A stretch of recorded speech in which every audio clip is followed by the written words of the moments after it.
Une consultation ouverte et numérique sur la loi travail serait-elle une alternative au 49.3? C'est trop tard pour poser la question.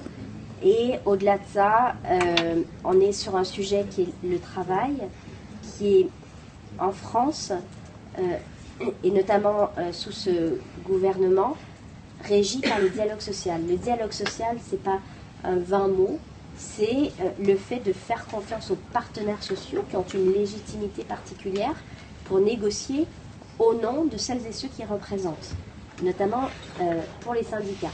Je crois que la loi travail, elle marquera finalement un passage, un peu l'essoufflement d'un système.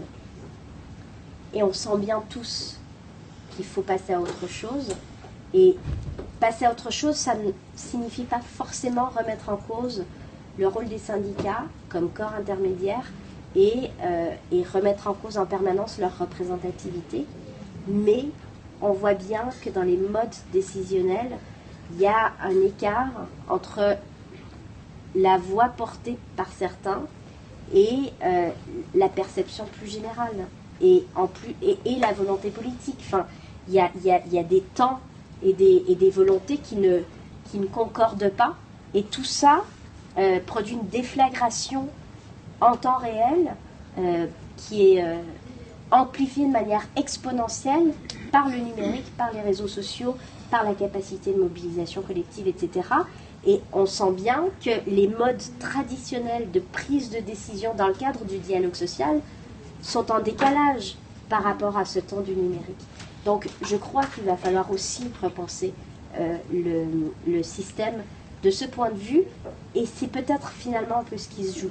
C'est pas un hasard si les tensions portent sur le rôle des représentants syndicaux au niveau de l'entreprise ou au niveau des branches professionnelles, au-delà du débat politique qui est très réel et très légitime.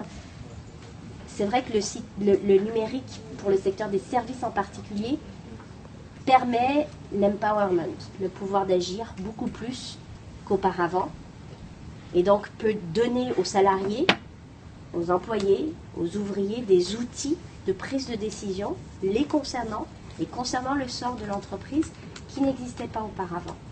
Et donc, finalement, moi ce que je regrette, c'est qu'on n'ait pas abordé cette loi pour expliquer que le fait de coller au plus près des besoins des gens que les syndicats défendent, ça peut être un mode de renforcement de leurs droits, de leur pouvoir au sein d'une structure d'entreprise.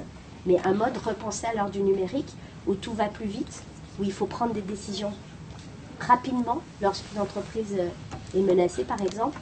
Et peut-être que la manière dont ce débat a été présenté et illustré est une des dernières fois où on va avoir ce genre de démonstration, parce qu'aujourd'hui, on n'a pas d'autre choix que d'entrer dans l'ère du numérique, également en termes de prise de décision et de mobilisation.